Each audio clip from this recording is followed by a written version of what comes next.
द्रौपदी का सत्यभामा को अपनी चर्या सुनाना। वैशंपायन जी कहते हैं, एक दिन महात्मा पांडव और ब्राह्मण लोग आश्रम में बैठे थे। उसी समय प्रियवादिनी द्रौपदी और सत्यभामा भी आपस में मिलकर एक जगह बैठी। उन दोनों की भेंट बहुत दिनों पर हुई थी, इसलिए वे प्रेम पूर्वक आपस में हंसी करने लगी और कुरुकुल एवं यदुकुल से संबद्ध तरह-तरह की बातें करने लगी। इसी समय श्री कृष्ण की प्रेयसी महारानी सत्यभामा ने द्रुपद नंदिनी कृष्णा से कहा, बहन, तुम्हारे पति पांडव लोग लोकपालों के समान शूरवीर और सुदृढ़ शरीर वाले हैं। तुम उनके साथ किस प्रकार का बर्ताव करती हो, जिससे कि वे तुम पर कभी कुपित नहीं होते और सर्वदा तुम्हारे अधीन रहते हैं।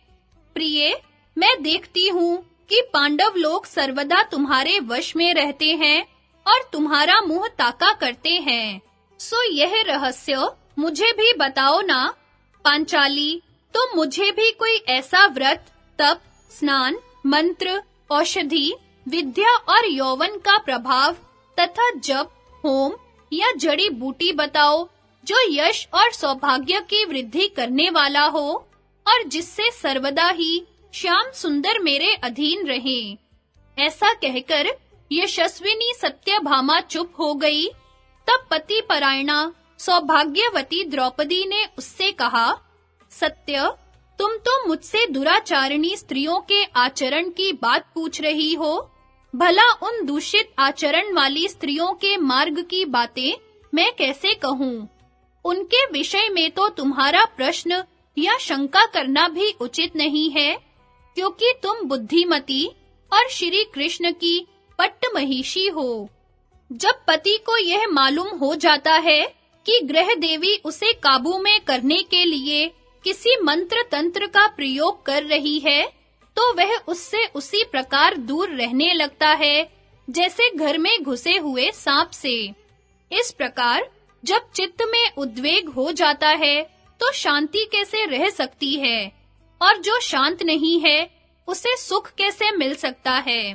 अतः तंत्र मंत्र से कभी भी पति अपनी पत्नी के वश में नहीं हो सकता। इसके विपरीत इससे कई प्रकार के अनर्थ हो जाते हैं।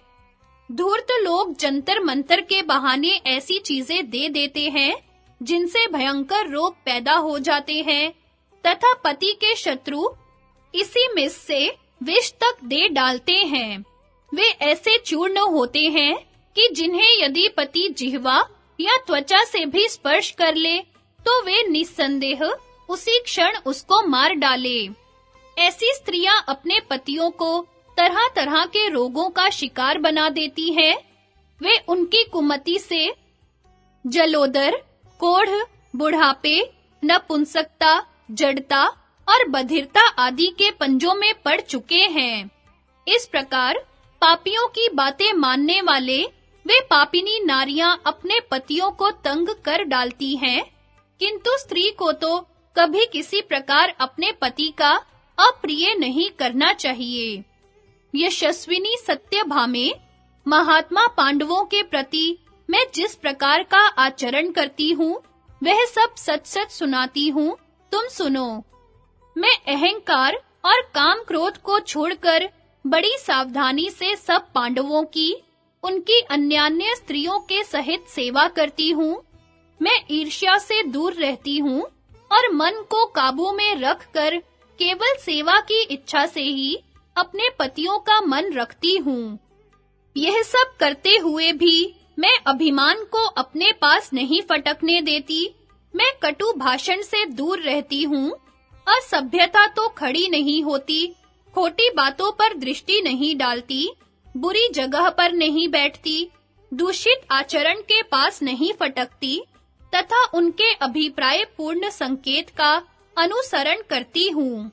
देवता, गंधर्व, मनुष्य, युवा, सज धज वाला, धनी अथवा रूपवान, कैसा ही पुरुष हो, मेरा मन पांडवों के सिवा और कहीं नहीं जाता। अपने पतियों के भोजन किए बिना मैं भोजन नहीं करती। उनके स्नान किए बिना मैं स्नान नहीं करती और बैठे बिना स्वयं नहीं बैठती। जब मेरे पति घर में आते हैं, तभी मैं खड़ी होकर आसन और जल देकर उनका सत्कार करती हूँ।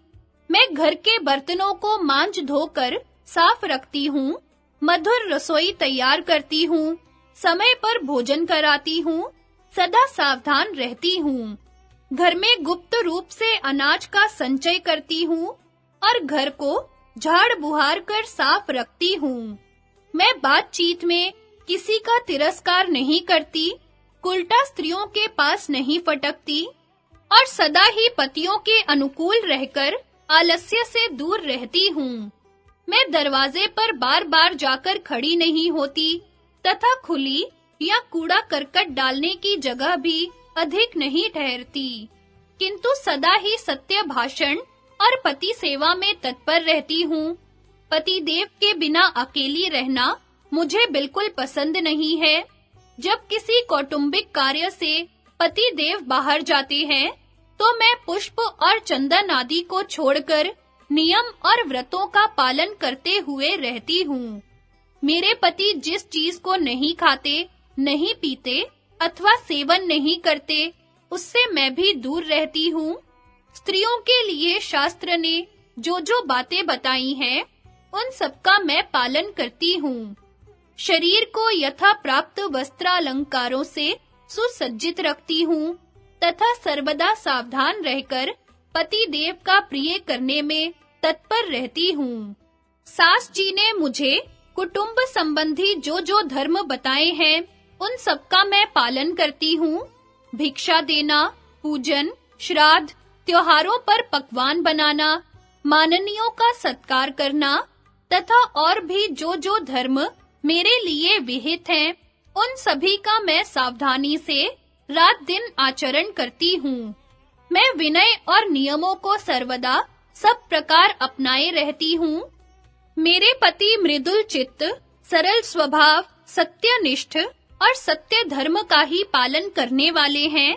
मैं सर्वदा सावधान रहकर उनकी सेवा में तत्पर रहती हूँ। मेरे विचार से तो स्त्रियों का सनातन धर्म पति के अधीन रहना ही है। वही उनका इष्ट देव है और वही आश्रय है।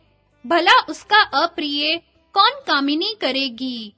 मैं अपने पतियों से बढ़कर कभी नहीं रहती, उनसे अच्छा भोजन नहीं करती, उनकी अपेक्षा बढ़िया वस्त्राभूषण नहीं पहनती और न कभी सास जी से ही वाद विवाद करती हूँ तथा सदा ही संयम का पालन करती हूँ। सुभगे, मैं सावधानी से सर्वदा अपने पतियों से पहले उठती हूँ तथा बड़े बूढ़ों की सेवा में लगी रहती हूँ। इसी से पति मेरे वश में रहते हैं। वीर माता सत्यवादिनी आर्या कुंती की मैं भोजन, वस्त्र और जल आदि से सदा ही सेवा करती रहती हूँ। वस्त्र, आभूषण और भोजन आदि में मैं कभी भी उनकी अपेक्षा अपने लिए कोई विशेषता नहीं रखती। पहले महाराज युधिष्ठिर के महल में नित्य प्रति 8000 ब्राह्मण सुवर्ण के पात्रों में भोजन किया करते थे। महाराज युधिष्ठिर 88,000 गृहस्थ सनातकों का भरण पोषण करते थे और उनके 10,000 दासियां थीं।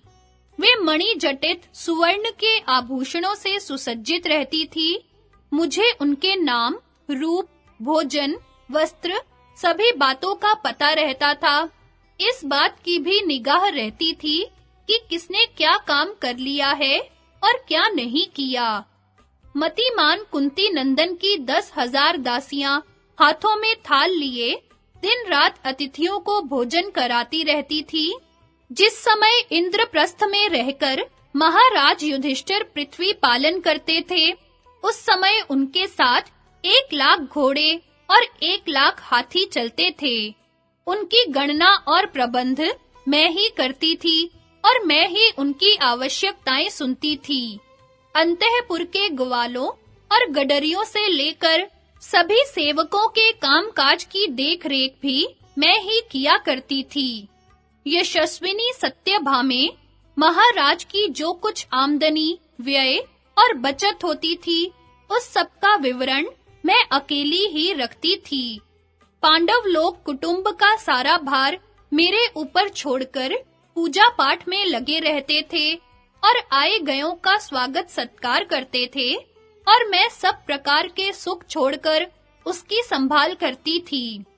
मेरे धर्मात्मा पतियों का जो वरुण के भंडार के समान अटूट खजाना था, उसका पता भी एक मुझी को था। मैं भूख प्यास को सहकर रात दिन पांडवों की सेवा में लगी रहती। उस समय रात और दिन मेरे लिए समान हो गए थे। मेरी यह बात सुन सच मानो कि मैं सदा ही सबसे पहले उठती थी और सबसे पीछे सोती थी। पतियों को वश में करने का मुझे तो यही उपाय मालूम है। दुष्टा स्त्रियों के से आचरण न तो मैं करती हूँ और न मुझे अच्छे ही लगते हैं। द्रौपदी की ये धर्मयुक्त बातें सुनकर सत्यभामा ने उसका आदर करते हुए कहा, पांचाली, मेरी एक प्रार्थना है, तुम मेरे कहे सुने को क्षमा करना। सखियों में तो जानबूझकर भी ऐसी हंसी की बातें कह दी जाती हैं।